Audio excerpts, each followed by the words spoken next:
नमस्कार, मैं हूं प्रतिमा पांडे और आप देख रहे हैं V9 न्यूज। देश और दुनिया की तमाम छोटी बड़ी खबरों के साथ चलिए शुरुआत करते हैं खबरों का सिलसिला।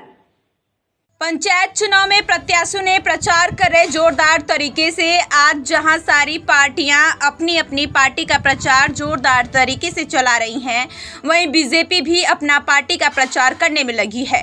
तो वहीं 3 नंबर नहोलिया दुलियाल जान में पंचायत का प्रचार कर रहे बीजेपी विधायक तेरस ग्वाला ने 84 नंबर वाल्मीकि मंदिर में निर्माण के लिए 3 लाख रुपए अपनी सरकार से देने का आश्वासन दिया।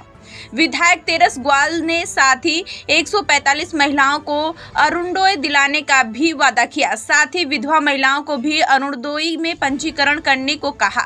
साथ ही मौजूद लोगों से पंचायत के इलेक्शन बीजेपी के लोगों को भारी वोट से विजयी बनाने का अनुरोध किया। बर्तमान उपस्थित आसो 3 नং नाहलिया पंचायत निर्वाचनी प्रचार चलि आछे और निर्वाचन प्रचार करिबर कारणे मैं 3 नং नाहलियाলৈ আহি ইয়াত ভাল লাগিছে। সকলো আই মাতৃসকল ৰাইজ খুব ধুনীয়াকৈ প্ৰায় 1 ঘণ্টা ধৰি উপস্থিত আছিল আৰু গৃহস্থই খুব ধুনীয়াকৈ আমাক সকলোকে বহাৰ ব্যৱস্থা কৰি দিছে। আৰু য'ত মিটিং কৰিছোঁ তাত লোকসভা নিৰ্বাচনৰ আগত আমি কৈছিলোঁ উপাসনা কেন্দ্ৰত 3 লাখ টকা অসম দৰ্শনত দিম আৰু এইটো ইতিমধ্যে মাননীয় মুখ্যমন্ত্ৰী ডক্টৰ হিমন্ত বিশ্ব শৰ্মা ডাঙৰীয়াই দিয়া 3 লাখ টকাৰ অনুমোদন পত্ৰ যোৱা 30 তাৰিখে আমি ইয়াত চেংচন লেটাৰটো দিছোঁ। আজি বাল্মীকি পৰ্বৰ শ্ৰীচৰণত উপস্থিত হৈ মন্দিৰটোৰ নিৰ্মাণৰ কথা ক'বলৈ পাই বহুত সুখী হৈছোঁ।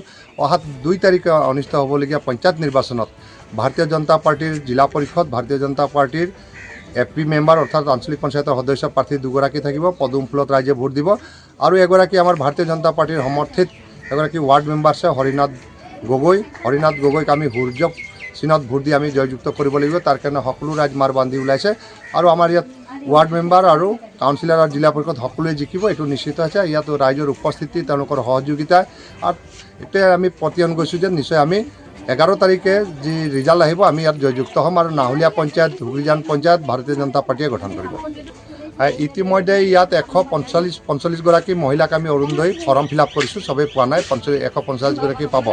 ইয়াৰ পিছতো যদি বিধৱা মহিলা, অবিবাহিতা 45 বছৰ, বিবাহ বিচ্ছেদ 45 বছৰ, দিব্যাংগ পৰিয়াল যদি আছে তেওঁলোকক আৰু অতিৰিক্তকৈ আমি অৰুণোদয় দিম। কাৰণ মুখ্যমন্ত্ৰী ডাঙৰীয়া ইতিমধ্যে দুলীয়াজান সমষ্টিত 27,700 অৰুণোদয় পৰপত্ৰ দিছে আৰু 1,1500 দিয়াৰ এটা কথা আছে। তাৰ পৰাও আৰু কিছু অৰুণোদয় ইয়াত যিখিনি দুখীয়া মানুহ বাদ কৰিছে তেওঁলোকক দিয়াৰ কাৰণে আমি চেষ্টা কৰিম।